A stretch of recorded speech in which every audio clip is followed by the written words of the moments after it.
మీ GIET ఇప్పుడు GGUగా మారింది. 2000కు పైగా ప్లేస్మెంట్స్, IPM, KPMG వంటి సంస్థలతో ఇంటిగ్రేటెడ్ కోర్సులు. UPSC కోచింగ్, అడ్మిషన్లు ఓపెన్. త్వరలో శ్రావణ మాసం మొదలవబోతుంది. అయితే శ్రావణ మాసంలో ఎలాంటి పూజలు చేసుకోవాలి, ఎప్పుడు చేసుకోవాలి, ఇంకా రెండో శుక్రవారం అంటే వరలక్ష్మి వ్రతం చేసుకునేప్పుడు ఎలాంటి జాగ్రత్తలు పాటించాలి, అసలు ఎవరు చేసుకోవచ్చు, ఎవరు చేసుకోకూడదు వరలక్ష్మి వ్రతం, ఇలాంటివన్నీ మనం డీటెయిల్డ్గా తెలుసుకుందాము. గురువు గారిని అడిగి ప్రస్తుతం మనతో పాటు ఉన్నారు ప్రముఖ పండితులు శర్మ గారు. అలాగే ఆయన అందరికి తెలుసు నందిబట్ల శ్రీహరి శర్మ గారు. నేను శర్మ గారు అంటుంటాను, బట్ నందిబట్ల శ్రీహరి శర్మ గారు. ఒక్కసారి ఆయన అడిగి అన్ని డీటెయిల్గా తెలుసుకుందాం. గురుగారు నమస్తే అండి. వాగర్థావివ సంపృక్తౌ వాగర్థ ప్రతిపత్తయే జగతః పితరౌ వందే పార్వతీ పరమేశ్వరౌ ఆదిత్యాయ చ సోమాయ మంగళాయ బుధాయ చ గురు శుక్ర శనిభ్యశ్చ రాహవే కేతవే నమః. శృంగేరి జగద్గురు పీఠాధిపతులకి, కంచి పీఠాధిపతులకి నమస్కారములు తెలియచేసుకుంటూ కార్యక్రమాన్ని ప్రారంభిద్దాం. గురుగారు, త్వరలో ఇంకొక 4-5 రోజుల్లోనే స్టార్ట్ అవబోతుంది. అందరికీ ఇష్టమైనటువంటి శ్రావణ మాసం, ముఖ్యంగా ఆడవాళ్ళకి చాలా ఇష్టమైనటువంటి మాసం ఇదంతా కూడా. సో ఈ శ్రావణ మాసంలో అసలు ఎవరికి పూజ చేయాలి, ఏ అమ్మవారికి పూజ చేస్తే బెటర్ ఉంటుంది, అందరికీ మంచి జరుగుతుంది, తర్వాత ఎప్పుడు చెయ్యాలి, రెండో శుక్రవారం లేదా వరలక్ష్మి వ్రతాన్ని అందరూ చేసుకోవాలా, లేకపోతే కొత్తగా పెళ్ళైన వాళ్ళు ఆ ఒక్క సంవత్సరం మాత్రమే చేసుకుంటారా? ఎందుకంటే కొన్ని ఏరియాస్లో అలాంటి సాంప్రదాయం ఉంది గురువు గారు. గమనించుకున్నట్లయితేనమ్మా, శ్రావణ మాసం అనేటువంటిది మనకు 13వ తారీఖు రోజు నుంచి ప్రారంభమవుతుంది. గురువారంతో ప్రారంభమవుతుంది. పైగా ఆధ్యాత్మికకి ఆనవాలమైనటువంటి నక్షత్రాలలో కేతు నక్షత్రం అయినటువంటి మఖా నక్షత్రంలో ఇది ప్రారంభమవుతుంది. కాబట్టి శ్రావణ మాసము అనంటే యవ్వన మాసముగా చెప్పబడింది. 12 మాసాలలో శ్రావణ మాసం యవ్వన మాసంగా చెప్పబడి ఉంది. ఎందుకు గురువు గారు అట్లా? అంటే ఉగాది నుంచి వసంత ఋతువు ప్రారంభమవుతుంది కదా, అప్పుడప్పుడే అన్ని ఆకులు రాలి చిగురిస్తుంటాయి. ఈ శ్రావణ మాసానికి అన్ని చెట్లు కూడా మంచి పత్రములతో, ఆకులతో నిగనిగలాడుతూ కొత్తగా కళకళలాడుతూ కనిపిస్తుంటాయి. అందుకనే యవ్వన మాసముగా చెప్పబడింది. అంటే దీన్ని ఎలా అర్థం చేసుకోవాలి? ఈ శ్రావణ మాసంలో మనం ఏ సంకల్పం చేసుకొని మన ఇష్టదేవత ఆరాధన కనుక చేస్తే, ఇప్పుడు యవ్వనంలో ఏ పనైనా మనిషి చేయగలుగుతాడు.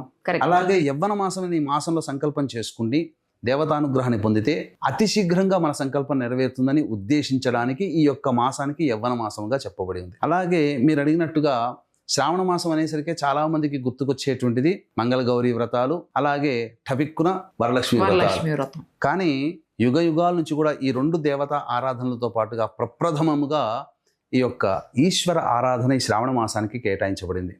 పార్వతీ అమ్మవారు పరమేశ్వరులతో ఒకసారి సంవాదంలో ఉండగా ప్రశ్నలు అడుగుతూ ఉంటే, స్వామి మీకు ఏ మాసం అంటే ఎక్కువగా ఇష్టం అని అడగగానే టపీమని శ్రావణ మాసం అని చెబుతాడు. మన దగ్గర వరలక్ష్మి వ్రతాలు ఎక్కువగా ఆచరిస్తారు, కానీ నార్త్ సైడ్ కనుక మీరు వెళ్ళినట్లయితే ప్రతి ప్రాంతంలో కూడా కావడి పెట్టుకొని బంబం భోలేనాథ్ అనుకుంటూ వెళతారు. వాళ్ళ ఇంటిలో చెరువులో కానీ దగ్గరలో బావిలో కానీ ఇంట్లో కానీ శుద్ధమైన నీరుని కావడిలో పెట్టుకొని పాదయాత్ర చేస్తూ దగ్గరలోని ప్రముఖ శైవ క్షేత్రానికి పిల్ల పాపలతో కూడా వెళ్ళి ఆ స్వామిని దర్శించుకొని ఆ తెచ్చుకున్న నీటితో ఆ ఈశ్వరునికి అభిషేకం చేసి తిరిగి మొక్కు చెల్లించుకొని ఇంటికి వస్తారు. ఇలా మొక్కు పెట్టుకొని శ్రావణ మాసం అంతా కూడా చేస్తారు. నార్త్ సైడ్లో మనకు ఆషాఢ పౌర్ణమి నుంచి అక్కడ వాళ్ళకి శ్రావణ మాసం ప్రారంభం అయిపోయింది కూడా. శ్రావణ పౌర్ణమితో వాళ్ళకి సమాప్తం అవుతుంది శ్రావణ మాసం, మనకు అమావాస్య వరకు. ఇక గమనించుకున్నట్లయితే ప్రధానంగా ఈ యొక్క శ్రావణ మాసము 13వ తారీఖు రోజున ప్రారంభమవుతుంది. కాబట్టి చాలా మందికి ఉండేటువంటిది ఎప్పుడు శుభ్రం చేసుకోవాలి, ముందు రోజు అమావాస్య వచ్చింది, తర్వాత ఆ ముందు రోజు చూస్తే మంగళవారం అయింది, చేసుకోవచ్చా లేదా, సోమవారం నాడు మరి 2 రోజుల ముందర ఎవరు చేసుకోరు కదా. కాబట్టి ఈ సంబంధించినటువంటి బూజు దులుపుకోవడం ఇవన్నీ కూడా సోమవారం నాడు చేసుకోవచ్చు. కానీ శాస్త్రంలో ఏం చెప్పబడింది అంటే, చుక్కల అమావాస్య అయినటువంటి ఆషాఢ అమావాస్య రోజున పాత ప్రమిదలు, ఇత్తడి ప్రమిదలు, వెండి ప్రమిదలు, వెండి వస్తువులు పూజకు సంబంధించి అవన్నీ కూడాను 12వ తారీఖు రోజున శుభ్రపరచుకోమని చెప్పబడి ఉంది. 12వ తారీఖు రోజున గ్రహణం ఉంది, మన భారతదేశంలో కనిపించదు. కనిపించిన గ్రహణానికి ఎటువంటి ఆచార నియమాలు పాటించాల్సిన పని లేదు. కాబట్టి నిరభ్యంతరంగా 12వ తారీఖు రోజున మనం ఈ కార్యక్రమాలు కనుక వస్తువులు కడుక్కోవడాలు చేసుకోవచ్చు. ఇక ఉదయాన్నే లేచి కాలకృత్యాదులు తీర్చుకొని ఇల్లంతా కూడాను మళ్ళీ ఒకసారి చీపురుతో ఇల్లంతా కూడాను ఊడ్చిన తర్వాత అప్పుడు చక్కగా ఒక బకెట్ నీటిలో గళ్ళ ఉప్పు, ఏదైనా దేవతా నదికి సంబంధించి గంగాజలం కానీ కృష్ణా గోదావరి నర్మదా నది నీరు వేసిన తర్వాత అందులో కొద్దిగా పసుపు, అలాగే కుంకుమ పువ్వు, జాజికాయ, జాపత్రి, ఇలాచి పొడి ఇవన్నీ వేసి పూర్తిగా కలియబెట్టేసేసి కరిగిపోయిన తర్వాత పొడి బట్ట తీసుకొని నీటిలో ముంచి ఇల్లంతా కూడాను శుభ్రంగా తుడుచుకోవాలి, పూజా మందిరాన్ని కూడా శుభ్రంగా తుడుచుకోవాలి. అదే నీటితో పూజ సంబంధించినటువంటి విగ్రహాలు కానీ పటాలు కానీ శుభ్రంగా తుడిచిపెట్టుకొని కొత్తగా వచ్చేటట్టుగా చూసుకొని చక్కగా అలంకరణ చేసి పెట్టుకోవాలి, పూజకి రెడీగా పెట్టుకోవాలి. ఇక తదనంతరం ఆ యొక్క ఇంట్లో ధూపం వేయాలి. ఎత్ర శుచి తత్ర దేవతాః, కాబట్టి శుచి శుభ్రత ఉంటే దేవతాశక్తి. పైగా లక్ష్మీ అమ్మవారి ఆరాధన చేస్తున్నటువంటి రోజులు ఈ శ్రావణ మాసం కాబట్టి ప్రతిరోజు కూడా ఉదయము సాయంకాలం ధూపం వేయాలి. వేస్తే ఈ యొక్క నెగిటివ్ ఎనర్జీ అనేటువంటిది ఇంట్లో వెళ్ళిపోతుంది. ఉదయము సాయంకాలం ప్రతిరోజు కూడాను దీపారాధన చేయవలసిందే, అందులో ఏమాత్రం సందేహం లేదు. ఉషస్సు సమయంలో, సంధ్యా సమయంలో, అనగా ఉదయం పూట సూర్యుడు రాకముందు నక్షత్రాలు వెళ్ళిపోయి వెలుగున్న సమయంలో దీపారాధన, అలాగే సాయంకాలం కూడా సూర్యుడు వెళ్ళిపోయి చీకటి పడకముందు వెలుతురుండే సమయంలో దీపారాధన చేయవచ్చు. ఈ దీపారాధనలో శ్రావణ మాసంలో పంచతైల దీపారాధన కూడా చెప్పబడి ఉంది. అంటే కొబ్బరి నూనె, విప్ప నూనె, వేప నూనె, ఆముదము, ఆవు నెయ్యి, వీటన్నిటిని కూడా కలిపి దీపారాధన చేయొచ్చు. లేదుగా 5 దీపారాధన కుందులు పెట్టి ఒక్కొక్క ద్రవ్యంతో చేసుకోవచ్చు, దీపారాధన చేసుకోవచ్చు. చాలా విశేషంగా ఉంటుందమ్మా. అలాగే వీక్షించేటువంటి ప్రేక్షకులు కూడా కుక్కి సుబ్రహ్మణ్య క్షేత్రంలో గ్రహణ దోష నివారణ పూజలు, హోమాలు, కుజగ్రహ ప్రభావం వలన విద్యలో, ఉద్యోగంలో, దాంపత్య విషయంలో, సంతాన విషయంలో, వివాహ విషయంలో, రాణి బాకీలు, అలాగే రుణ బాధల విషయంలో, కోర్టు సమస్యలు, శత్రు సమస్యలు, సంతాన పరంగా ముఖ్యంగా సమస్యలు, కాలసర్పదోష నివారణ, ఇవన్నీ కూడా సంబంధించినటువంటి కుజగ్రహ ప్రభావంలో జరుగుతాయి. కాలసర్పదోషాలు, సర్పదోషాలు. కుజునికి అధిష్టాన క్షేత్రమైనటువంటి కుక్కి సుబ్రహ్మణ్య క్షేత్రంలో ఈ చెప్పినటువంటి దోషాల నివారణకి ఆయా దోష నివారణ పూజలు, హోమాలు, అలాగే ప్రస్తుతం శని వక్రీకరించినటువంటి కారణం చేత 12 రాష్ట్రాల వారికి కూడాను సమస్యాత్మకంగా ఉంది కాబట్టి శని దోష నివారణ పూజలు, హోమాలు జరిపించి పూజ చేసిన కరంగలి మాల ఇవ్వడం జరుగుతుంది. అవకాశం ఉన్నటువంటి వాళ్ళు 12వ తారీఖు రాత్రి 8 గంటల లోపల స్క్రీన్ పై కనిపిస్తున్న నెంబర్కి కాంటాక్ట్ చేసి గోత్రనామాదులు నమోదు చేసుకోవచ్చు. ప్రధానంగా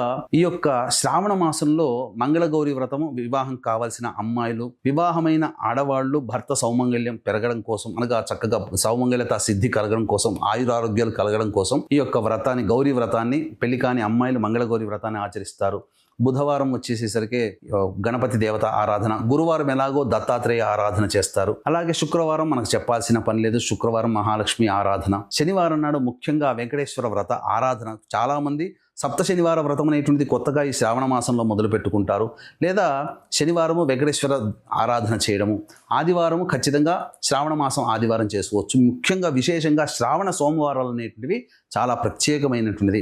అవకాశం ఉంటే కనుక ఆదివారము, సోమవారము మరియు శుక్రవారం ఈ 3 రోజుల పాటు ఈ నెలలో ప్రధానంగా శ్రావణ మాసంలో ధూమపానం, మద్యపానము, మాంసాహారము, అలాగే దాంపత్యము విసర్జించాలి. నెల రోజుల పాటు కనుక ఖచ్చితంగా ఉండగలిగితే అన్ని దురలవాట్లు పక్కకు పెట్టి నిష్టగా గనక ఉండి ప్రతిరోజు కూడాను ఉదయం లేచిన దగ్గర నుంచి రాత్రి పడుకునేంత వరకు కూడా శివాయ నమః, శివాయ నమః లేదా నమశ్శంకరాయ, నమశ్శంకరాయ అంటూ జపం చేసుకుంటూ ఉంటే పరమేశ్వరుడు ఆనందంగా ఉండి ఈ యొక్క శ్రావణ మాసంలో ఇచ్చేటువంటి ఫలితాన్ని, ఆ మానవుడికి కలిగే యోగాన్ని వర్ణించడానికి కవులకి సైతం కూడా మాటలు రావు అని అతిశయోక్తి కాదమ్మా. కాబట్టి ఈ ఈశ్వరానుగ్రహం చాలా అతి శీఘ్రంగా ఈ యొక్క శ్రావణ మాసంలో కలుగుతుంది. అందరూ కార్తీక మాసం అంటారు, కానీ శ్రావణ మాసమే చాలా గొప్పదైనటువంటిది, ఈశ్వరానుగ్రహాన్ని ప్రసాదించేటువంటిది. ఇక ప్రధానంగా ఏకాదశి, చతుర్దశి తిథులలో వంకాయ తినకూడదు. ఈ శ్రావణ మాసంలో అసలు వంకాయ కూర తినకూడదు, నిషిద్ధం శ్రావణ మాసానికి. ఇలా ఈ విధంగా చక్కగా చెప్పబడి ఉన్నటువంటిది. ప్రధానంగా శ్రావణ సోమవారాలు చక్కగా ఈశ్వరారాధన చేస్తే వివాహం కావాల్సినటువంటి అబ్బాయిలు, అమ్మాయిలకి అతి శీఘ్రంగా వివాహం కలుగుతుంది. ఎందుకు తినకూడదు గురువుగారు వంకాయ అంటే? దీంట్లో సైన్స్ అనేటువంటిది జోడించి ఉందమ్మా. అంటే ఎక్కడ కూడా నేను చాలా మటుకు దీని విషయం తెలుసుకున్న తర్వాత అనేక చోట్ల నేను పరిశీలించాను, కానీ నాకు దీనికి సంబంధించినటువంటి విషయం మనకు ఎక్కడ చెప్పబడలేదు. కానీ సైన్స్ ప్రకారంగా ఆలోచిస్తే ఈ వంకాయ, గోంగూర లాంటివన్నీ కూడా ఎలర్జీని పెంచేటువంటి. కాబట్టి ఆషాఢ మాసంలో గ్రీష్మ ఋతువు ఉండి శ్రావణ మాసానికి వర్ష ఋతువు ప్రారంభమవుతుంది. ఈ ఆషాఢ శ్రావణ మాసానికి సంధికాలంలో వర్షాలు పడిపోయి శరీరంలో ఉష్ణోగ్రతలు మారుతుంటాయి. వేడి నుంచి కొద్దిగా చల్లదనానికి వచ్చేసరికి ఇన్బ్యాలెన్స్ అవుతుంది మానవ దేహం. కాబట్టి అతిగా ఇచ్చేటువంటి, అనగా ఈ ఎలర్జీని సూచించేటువంటి వంకాయ తిన్నారనుకోండి, శరీరంలో వాతావరణం ప్రకృతి పరంగా జరిగే మార్పులకి శరీరం తట్టుకోలేదని నిషేధం చేసి ఉండవచ్చు మన మహర్షులు. ఆ విధంగా గురువుగారు నేను ఒకటి అడిగాను మిమ్మల్ని, కొంతమంది పెళ్ళైన మొదటి సంవత్సరం మాత్రమే వరలక్ష్మి వ్రతం చేసుకుంటారు, మిగతా సంవత్సరాలు చేసుకోరు, కొన్ని ఏరియాస్ ప్రకారం అంటే వాళ్ళకున్న సాంప్రదాయం ప్రకారం అడిగాను. అలాగే చేసుకోవాలా లేకపోతే ప్రతి శుక్రవారం చేసుకున్నా మంచిదైనా ప్రతి సంవత్సరం? ఎవరైనా కానీ ఈ సంబంధించినటువంటిది ప్రధానంగా కొంతమందికి ఆనవాయితీ లేని వాళ్ళు చేసుకోరమ్మా. కానీ చక్కగా ప్రతి సంవత్సరం చేసుకోదలిస్తే చేసుకోవచ్చు.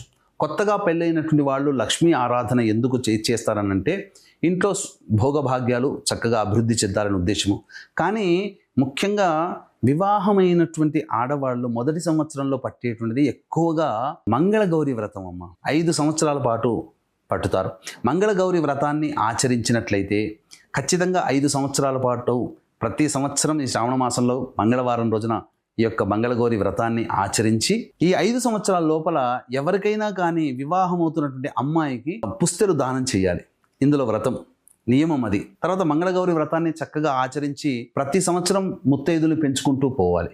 ఇలా చేసుకుంటుండే వ్రతాన్ని ఆచరించినట్లయితే, నిర్విఘ్నంగా కనుక చేసినట్లయితే నిజంగా భర్త యొక్క ఆయుష్ పూర్వకాలంలో వివాహం అల్పాయుష్యుడైనటువంటి మానవులకి ఈ అబ్బాయిలకి దీర్ఘాయుషు కలిగినటువంటి మహిళలకి ఇచ్చి వివాహం చేసేవాళ్ళు. అంటే అమ్మాయి జాతకంలో భర్త సౌమంగళ్యం ఎక్కువగా ఉండాలి అనేటువంటిది చూసి, అలాగే ఈ వ్రతాన్ని ఆచరించిన మహిళకి భర్త ఎప్పుడు కూడాను చిరంజీవిగా ఉంటాడని మనకు వట సావిత్రి వ్రత విధానంలో సావిత్రి సత్యవంతుల కథలో మనకు తెలుస్తుంది. యముడి దగ్గరికి వెళ్ళి కూడా తిరిగి సంపాదించుకోగలిగినటువంటిది. కాబట్టి ఈ విధంగా చేయవచ్చు. శ్రావణ సోమవారాలు చేయవచ్చు, అన్ని విధాలుగా చక్కగా చేయవచ్చు. ఫైనల్లీ ఒక్కటి చెప్పండి గురువుగారు, ఇప్పుడు అంటే ముత్తైదులు కానివారు భర్త లేని వాళ్ళు కొంతమంది చెప్తా ఉంటారు ఈ పూజ చేయకూడదు అని అంటుంటే విన్నాను నేను, కానీ అది కరెక్ట్ కాదేమో అనిపించింది నాకు. మీరు చెప్పండి గురువుగారు. అంటే పూర్వ సువాసనులు అంటారు, భర్త లేని వాళ్ళు అని చెప్పి మనం ఎగతాళి చేయకూడదమ్మా. ఎందుకనంటే ప్రతి స్త్రీకి అనేక దశలు అనేటువంటివి ఉంటాయి. ఇప్పుడు భార్య లేని మగవాడికి కూడా ఒక దశే కదా. అంతే. కానీ మీరు గమనించుకున్నట్లయితే పార్వతీ అమ్మవారి యొక్క దశ మహావిద్యల రూపంలో చూసుకుంటే ధూమావతి రూపం ఉంది. ఆ అమ్మవారి స్వరూపం ఏంటి? విధవరాలైనటువంటి స్వరూపము. అంటే అమ్మవారే చెప్పింది, నాలో ఒక స్వరూపమే ఈ యొక్క స్థితిరా, కాబట్టి మీరు నిందించకండి అని చెప్పేసి. కానీ చాలా మంది అనకూడదు, కానీ మన ప్రేక్షకుల్లో చాలా మంది విజ్ఞులు ఉన్నవాళ్ళు ఉన్నారు. కొంతమంది నేను చూసినప్పుడు బయట మనకు ఇంటికి వచ్చి పేరెంటాలు వచ్చి పిలుస్తారు, మొహమాటం కొద్దీ మీరు కూడా రండమ్మా అని అంటారు. తల్లినో అత్తయ్యనో పిలుస్తారు, వాళ్ళతో పాటు కోడలను కూతురును పిలిచినప్పుడు వాళ్ళు వెళతారు. అందరికీ ముందరగా ఆర్భాటంగా చేస్తూ వాళ్ళు బాధపడే విధంగా మాటలు మాట్లాడుకుంటూ కిలకిల నవ్వుకుంటూ అన్ని సంగతులు చెప్పుకుంటూ వీళ్ళని వచ్చేసరికి కొద్దిగా దూరం జరగండమ్మా, పక్కకు జరగండమ్మా అని చెప్పి వాళ్ళని ఏదో అంటరాని వ్యక్తిని చూసినట్టుగా ఆ పూర్వ సువాసనలు చూస్తుంటుంటారు. కనీసము వాళ్ళ కంటి ముందరనే అందరికీ ఆ విధంగా చేస్తూ ఆ యొక్క స్థితి చూసినప్పుడు పూర్వ సువాసనలు వాళ్ళు అనుభవించిన బాధ వాళ్ళకి తెలుస్తుందమ్మా. అయ్యో నాకు కూడా ముత్తైదుగా ఉంటే నాకు కూడా ఇటువంటి భాగ్యం కలిగేది కదా, నా భాగ్యాన్ని నోచుకోలేకపోయానని లోపల బాధపడుతుంటారు. ఆ బాధపడడానికి కారణం మనమే కదమ్మా. కాబట్టి అమ్మవారి దైవ స్వరూపాల్లో పూర్వ సువాసిని కూడా ధూమావతి రూపాన్ని చూపించింది. కాబట్టి వాళ్ళని ఏమాత్రం కూడా మనం ఇబ్బంది పెట్టకూడదు. వాళ్ళని కూడా సాధారణంగా గౌరవంగా ఆహ్వానించి ముత్తైదుకు పెట్టాల్సినటువంటి గాజులు పసుపు కుంకుమ వాళ్ళకి తాంబూలంలో పెట్టకుండా ఒక పండు చక్కగా ఇచ్చి వాళ్ళని సత్కరించవచ్చు. వాళ్ళకి సంబంధించినటువంటి రకరకాల రంగు చీరలు పెట్టకుండా వాళ్ళకి కూడా ఏదైనా కానీ చక్కటి నేత అయినటువంటిది ఒకే రంగు ఉన్నటువంటిది వాళ్ళకి పెట్టవచ్చు, తప్పు లేదమ్మా. ఈ అమ్మవారికి పూజ చేసేటప్పుడు ధూమావతి అమ్మవారికి పూజ చేసేటప్పుడు విధవరాలైనటువంటి అమ్మాయిని వెతుక్కొని ఇవ్వమన్నది శాస్త్రం. కాబట్టి ఎక్కడ కూడా పూర్వ సువాసనలు దూరం పెట్టమని లేదు. అయితే పూర్వ సువాసనలు ఈ యొక్క మీరు అడిగారు వ్రతాన్ని ఆచరించవచ్చా అని. కానీ అయితే పూర్వ సువాసనలు కుంకుమ పూజ అనేటువంటిది చేయకూడదమ్మా.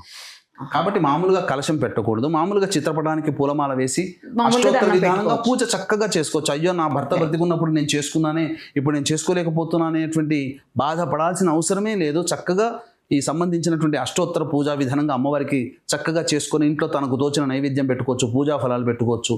ఈ యొక్క శ్రావణ మాసంలో దానిమ్మ పండ్లు నైవేద్యంగా పెడితే వాళ్ళ కోరిక సంపూర్ణంగా నెరవేరుతుంది. పెళ్లి కాని అమ్మాయిలు ఈ విధంగా దానిమ్మ పండ్లు జామ పండ్లు కనుక నైవేద్యంగా అమ్మవారిని పూజించి పెడితే చక్కటి వంశోద్ధారకుడైనటువంటి పుత్రుడు లభిస్తాడు. తర్వాత ఆడపిల్లని చక్కగా ఇంటి మహాలక్ష్మిలా కనవచ్చు. ఎందుకనంటే వంశం ముందుకెళ్ళాలి కాబట్టి మగవాడు. కానీ ఈ రోజుల్లో ఆడపిల్లే తల్లిదండ్రులని కాపాడుతుంది, ఆడపిల్లే చూసుకుంటుంది. ఆడపిల్లలకి జోహారులమ్మ.